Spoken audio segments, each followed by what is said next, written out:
अस्सलामुअलैकुम। हकीम गुलाम मसूद साबरी अल मखदूम दवाखाना जी। हम ये करने लगे हैं शिंगरफ को कैमन नार करने लगे हैं। किसमें ये नमक है, ऊपर नीचे नमक रखेंगे, 2 किलो नमक है, ठीक है।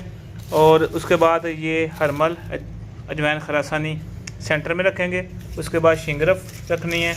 उसके बाद ये हमने लर्जा पारा और जो पीपल का दूध है उसमें इसकी ये बनाई हुई है मोमसी, ये ऊपर नीचे रख के ऊपर नमक डाल के हमने इसको आग देनी है। फिर तैयार करके मैं आपको बताता हूँ जी। ये तैयार हुआ है शिंगरफ। जो 2 तोले रखा था 2 तोले का 2 तोले निकला है। ज़रा भी कम नहीं हुआ है, एक रत्ती भी कम नहीं हुआ है। ये लोग कहते हैं ना ऐसे हो जाएगा, वज़न उड़ जाएगा, कुछ भी नहीं होता अगर आप तरीके के साथ लगाते हैं। एक दफ़ा फिर बता दूँ, नमक लिया हमने 2 किलो, आधा नीचे बिछाया, उसके ऊपर हरमल और अजवाइन खानी आधी ऊपर बिछाई, बीच में शिंगरफ रखी, ऊपर फिर आधी बिछा के ऊपर हमने नमक लगाया, नमक डाल दिया, ठीक है।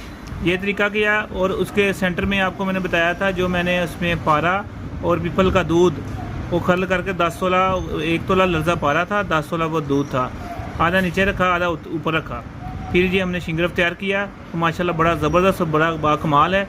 इसके साथ हमने जो ये 1 तोला ये होगा और 10 चीज़ें जो मैंने आगे भी बताई हैं, जिसमें रेग माही, जुंद बदस्तर, चांदी और सदफ़ और मरवारीक और जो है ज़ाफ़रान और अकरकरा, ये सारी चीज़ें 1-1 तोला डाल के और 1 तोला ये डाल के खल करके इसकी गोलियां बना लें या कैप्सूल बना लें।